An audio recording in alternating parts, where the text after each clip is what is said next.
Barbie Imperial, binatikos ng karamihan dahil nasa panggagaya umano nito kay Sara Labati.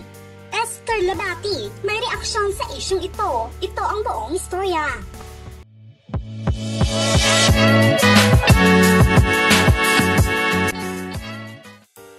Matapos kumalat ang mga larawan ng rumored couple na sina Richard Gutierrez at Barbie Imperial, ay nasundan pa nga ito ng panibagong chismis. Dahil nasa panggagaya umano ni Barbie sa ex-wife ng aktor na si Sara Labati. Maugong na nga ang bansag o tawag sa kanya ngayon ng mga netizens na local version umano ni Sara Labati. Napansin kasi ng ilan ang pagkakahawig ng mga updates at galaw ng young actress kamakailan. Tulad na lamang ng pagkakapareho nila ng culinary activity bilang estudyante ng CCA Manila. Makikita kasi sa Instagram update ni Barbie ang mga pinagkakabalahan nito kamakailan. At isa na nga rito ang pag-aaral niya ng culinary. Ngunit hindi nga ito nakalagpas sa mapanuring mata ng mga netizens at binalikan ng mga taga-suporta ni Sara Labati ang naging aktibidad din nito noon sa parehong culinary school. Ilan sa komento at reaksyon ng mga netizens: di niya magaya si Sara, super classic kasi, major downgrade. Ginagaya lang ni Barbie si Sara para maakit si Richard. Gaya-gaya pati buhok nga ni Sara, nagpagupit din siya. Bakit nga mga second hand? Pilit nila ginagaya yung number 1, pati hairstyle.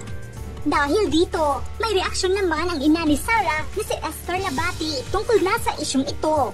Sa Instagram post kasi niya noong April 28, makikitang all smile siya na kasama ang kanyang anak at apo. Sa naturang post ay naka-white dress nga si Sara, kasagsagan na sa ika-11th birthday ng anak nitong si Zion. Sa comment section naman ng posted photos ni Mami Esther, may isang netizen na nagkomento at aniya: parang ginagaya ni Barbie si Sara sa white dress niya at pati yung culinary. Pero syempre, Sara pa din maganda. True, lahat na lang ginagaya kay Sara. Smile, pose, hobby, super copycat, lol. Oo nga, ano? Pati smile ni Barbie ginagaya kay Sara. Ano ba yun? Hindi naman white dress ang issue dito, kundi nang gagaya si Barbie. Tanging haha-reactions naman ang komento ni Mami Esther sa palitan ng komento at sagutan ng mga netizens.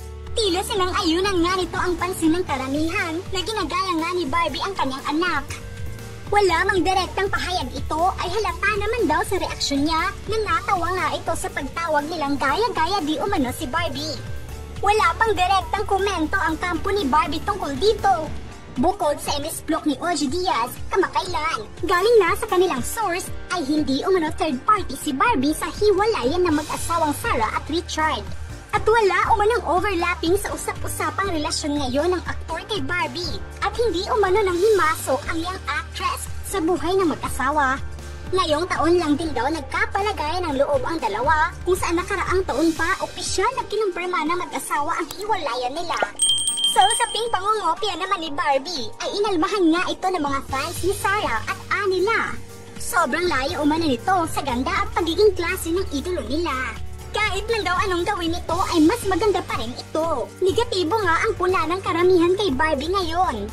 Dahil nasa pakikipagrelasyon nito sa aktor, maaga pa umano upang magkaroon ng relasyon ang dalawa na inilarawan nilang masagwa umano.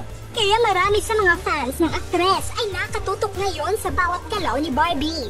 At pinutakti nga nila ang pagkakahawig nito sa bawat mga galaw ng ex-wife ng aktor. Ano ang masasabi nyo sa umano'y panggagaya ni Barbie kay Sara Labati? Just comment below.